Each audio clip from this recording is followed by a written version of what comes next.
خوب روز بخیر دوستان عزیز. امروز روزی با فکرم پنجم است که ما هر سحر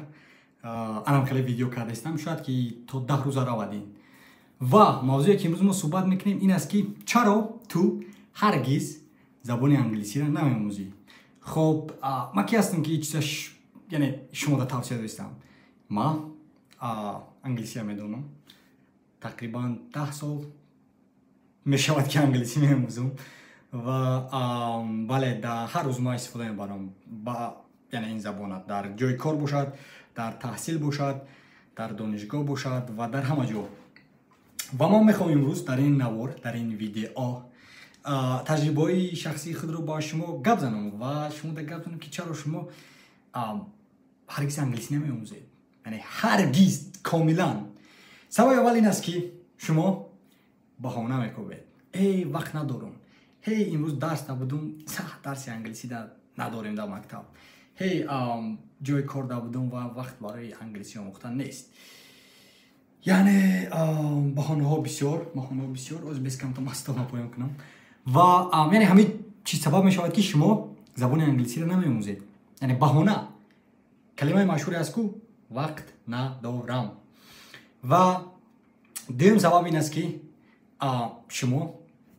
در شبکه‌های اجتماعی وقت بی‌فایده می‌گذرانید و نقشه ندارید. یعنی نقشه ندارید که چند ماده باید من انگلیسی آموزم. شاید که رفتی در مکتب برای مثال یگان درس انگلیسی آموختی اما وای درسایی که در مکتب درس می‌دهند فایده ای ندارند چون که وجود 40 کس تحصیل می‌کند و نوبت به تمام نمی‌رسد در 45 دقیقه. و باید که یعنی انگلیسی آموختن انگلیسی هنر است، این زبان است و یعنی تو باید دونی که چرا تو چیزا می‌آموزی. یعنی مقصد اساسی آموزش زبان انگلیسی در چیست؟ چگونه که شما می‌دونید ما یعنی در این کانال بسیار صحبت می‌کنیم درباره برنامه‌سازی، آیتی، تکنولوژی، آموزش زبان‌ها و ما خودم زبان‌ها را می‌دونم. یک چند تاشو برای مثال تاجیکی را می‌دونم، انگلیسی را می‌دونم، زبان روسی را می‌دونم، زبان لهستانی را می‌دونم، فارسی هم بلد هستم و این زبان اسپانیایی آموخته هستم. و از تجربه زبان آموزی خودم ما این زمان صحبت کردم در این ویدیو. یعنی تنها ما چرا که برای مثال سال پیش من نام آموختم و چگونه ایواز کردم و یکی این زمان آموختم خبر میخوام شما در این ویدیو گپ زنم. و بله یعنی در مکتب این بهانه است 45 دقیقه تو در وقت نمیرسد و تو باید که بعد از درس اگر در حقیقت که خواهی باید تحصیل کنی. و گفتم که مقصد اساسی چی است. برای مثال من میخواستم که انگلیسی آموزم تا که برای مثال خارج کشور تحصیل روم تا که برنامه‌ساز شوم چون که در زبان برنامه‌سازی کو عموما تکنولوژی‌های نو آیتی، ربات‌ها، سرورها، نتورک‌ها، اینترنت، وای فای همه این به زبان انگلیسی است. نه به زبان چینی است، نه به زبان عربی است، نه زبان فارسی است، نه به زبان روسی، باقی زبان‌ها نیست. همه این یعنی همون کدهایی که نوشته میشوند در زبان‌های برنامه‌سازی در استفاده لینوکس اپراتیون سیستم و همه این به زبان انگلیسی است و ما در همین چیز الهام بخشید یا اینکه با گفتی روس‌ها موتیواسیون میداد که زبان انگلیسی را آموزم و ترم باید همیشه یابی. یعنی یابی که چرا تو باید آموزی. یعنی مقصد تو باید آموزی. یعنی مقصد داشته باشی که چرا تو انگلیسی را می‌آموزی. و بله یک این سبب از این باشه. یعنی این اصلا سبب مهم است. وقتی که سبب نویستی گفتم که بهترین دوستی ما این کاغذ است و وقتی که ما در آیپد میگیرم هر یک نوشتگی من چیزی که ما میسازم یعنی مینویسم اما وقتی پیش هی ما ترا نمیگیره و آیپد خراب مثل ما 10-12 هزار تومان تو لازم نیست. تو در کاغذ گیر 3 تومان میستاد 4 تومان میستاد برای مثال این گونه کاغذ ها و نویس که برای مثال لغات ها را نویس در بالا هر یک لغتی که برای مثال میآموزی نویس و از همه اساس این نقشه کشیدن است. نقشه گفتم در یک ویدیوی پیشینه گفتم که 6 ماه چگونه زبان برنامه‌سازی را آموختن. یعنی همه چی در 6 ماه انگلیسی را آموز هر روز 10 ساعتی 10-12 ساعتی گذار در بالاش برای مثال 4 ساعت لغت از یاد کن 4 ساعت لغت نویس 2 ساعت دیگه کینو تماشا کن 2 ساعت دیگه را برای مثال این زمان اینترنت داری کو شبکه‌های اجتماعی استفاده نبر اینستاگرام و فیسبوک و اینا را استفاده نبر تنها را در برای مثال اومن تیوی هستای اومگل هستای راشین چت رولت هستای هزارد هسته. یعنی این سایت ها یعنی شبکه‌هاش هستن که رایگانن و تو میره قطعی آدم ها به یگان مبلغ زیادتر پرداخت کردن صحبت میکنی. یا که اگر خواهی که یگان کس خاطر صحبت کنی تدا لازم است که البته برای وای مبلغ پرداخت کنی، چون که وای بفایده بخش نمیگذرونه قطعی تو و وای دا مبلغ پرداخت کنی تو که وای تدا قطعی تشینه دوست یعنی انگلیسی صحبت کند. و اما در هزار در اومی تیوی اومگلی راشن چرولت که وجود آدمای بیکار بسیاران میشینن و صحبت میکنن قطعی مردم و یک از اوایی که وایو میشینن در این گونه وبسایت ها این است که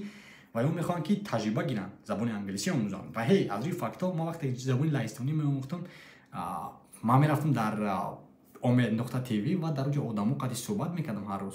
هر روز آدمای نو قطعی صحبت میکردن و بس که برای مثلا وایو ناشناسن کو بیگانه هستن وایو را صحبت کردن که ایزو نکش تماما پروایی نداری که یگان کلمه را خطا گفتی نگفتی و بسیاری ها پرابلمشون این است که وقتی لغت از یاد میکنن تجربه ندارن صحبت کردن یا که ایزو میکشن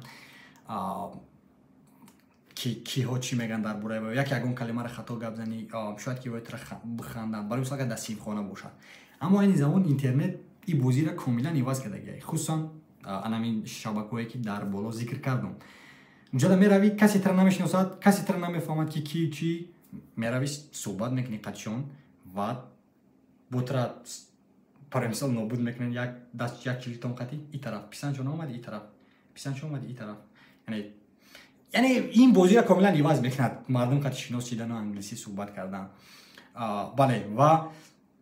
دیگری سبب این است که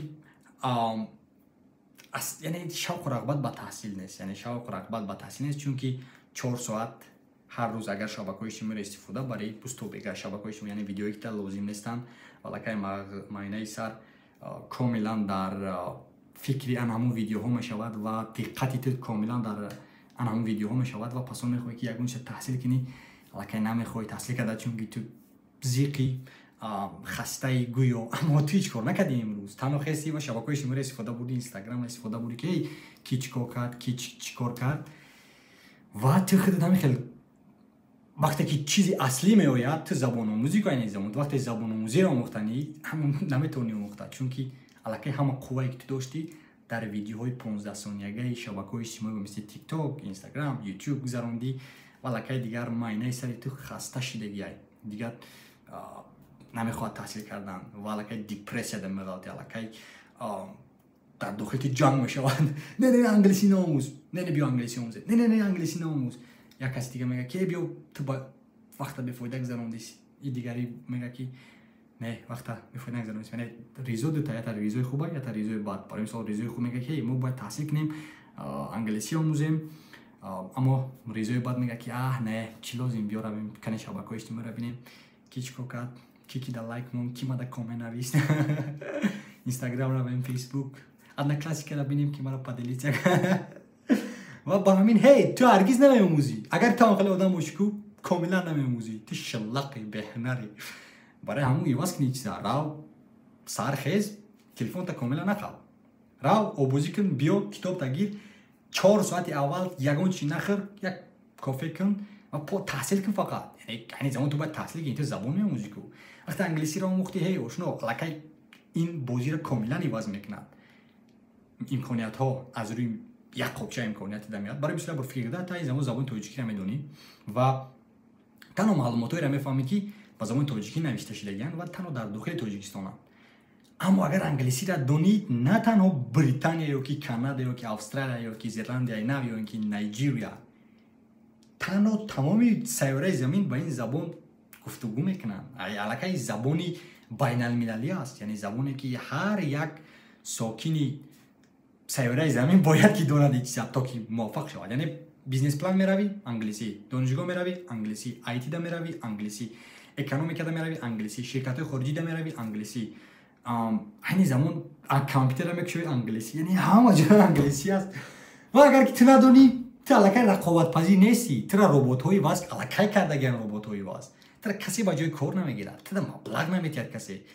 چون که الکی کاری تو را ربات ها میکنن اصلا خوبتر یعنی تو باید رقابت پذیر باشی قطعی ربات ها یا که برای مثال در آیتی بسیار میگن که هی چرا هندوستانی ها افسانه‌ویان چون که باید تحصیل میکنن باید مهنت میکنن دوج 1.5 میلیارد آدم زندگی میکنند و هر سر میخزن باید یعنی مهنت میکنن انگلیسی در بالای همون تکنیک تکنولوژی یعنی تحصیل میکنن به چه در نظر داشتم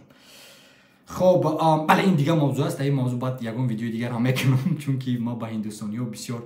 رقابت کردیم این زمان در شرکت ما باشد در دانشگاه ما باشد اما چون که در حقیقت که دانان در سایت تکنولوژی اطلاعاتی و بعد انگلیسی نمیدونن و بله یعنی این سبب های است که آشنا تو انگلیسی نمی‌آموزی و هرگز نمی‌آموزی چون که تو مقصد نداری نقشه نداری شوق رغبت نداری شبکه‌های اجتماعی را بسیار استفاده می‌بری و هی اگر تو اینجا را ویدیو شما تا پسند اومده باشد لایک میگذاریم چون که این ماده یعنی برای الگوریتم بهترین یعنی وقتی تو ویدیو را لایک میگذاری لایک ویدیو ما توپ نمی‌رود و هی ما مشهور میشم و دیگرها ویدیو ما را بسیارتر می‌بینن تمام یعنی اینقدر و بله تشکر و این سبب‌های است که تو انگلیسی را هرگز نمی‌آموزی هیچگاه انتظار نشو اگر کم خیر روزت هر روزت رفتن گیرد از صنف 8 تا 24 25 سالگی 30 سالگی اگر هم خیر رفتن گیرد هرگز نمی‌آموزی و دوستایی که داشتی در مکتب جورایی که داشتی و یا آموختن و یا لکه امکانیتاشون زیاد میشن برای مثال انگلیسی آموختی یک اولین قدم است پس اون رفتی در تمام ساحه‌ها مدیسین خوش اومدی آیتی خوش اومدی حتی اگر هیچ کارم کردن نتونی مرکز آموزشی زبان‌ها میشوی اگر هیچ کارم کردن نتونی میروی معلم میشوی هی یعنی بهترین است انگلیسی خیلی نه راست میگم که درو و بله تشکر که ویدیو رو تماشا کردید و این هم یکی از سوال‌های اساسی بود که چرا من انگلیسی نمی‌آموزم چون که شوق رقم با 15 ثانیه ویدیوی اینستاگرام تو هرگز انگلیسی نمی‌آموزی تو باید که وقت گذاری در یوتیوب کورس ها رایگان هستند با درجه افسانه‌ای رو همین یوتیوب در چه کورسی که می‌خوای برای آموختن انگلیسی با زبان روسی باشد با زبان انگلیسی باشد این زبان با زبان تاجیکی هم تاجیکان بسیار ویدیوها ساخته هستند که بهترین است اما کورس های یعنی ویدیو 15 ثانیه اگر نه ما می‌خوام که کورس های دراز سازند تا که مردم آموزند اما کتاب ها بسیار است را کتاب خوان از وایدا کتاب خوان کتاب تا خط کش هر یک کلمه نمی‌فهمیدگی تا برای مثال مثل ما که هر کتابی که من می‌خونم مثال میگم خط می‌کشم کتاب جزیر میکنم چون که کتابی ما در مکتب میگفتن که کتابو رو خط نکشید و راست میگن کتابو رو مکتب دیگه خط نکش چون که علاقه نسل آینده رو میخونند اما کتابی خطا که داشته باشی با مثل ما از خودت باشه خط کش درم پرتو با نوش میخری یعنی خودت خب دوستان عزیز تشکر زیاد که ویدیو رو تماشا کردید و از خودتون نبرید هر روز 6 ساعت یا 10 ساعت برای چشم آینده را همه هنر را اگر تحصیل کنی مردک باید تحصیل کنی می‌آموزی اگر که نکنی هرگز نمی‌آموزی تا ویدیو دیگر بای بای بای بای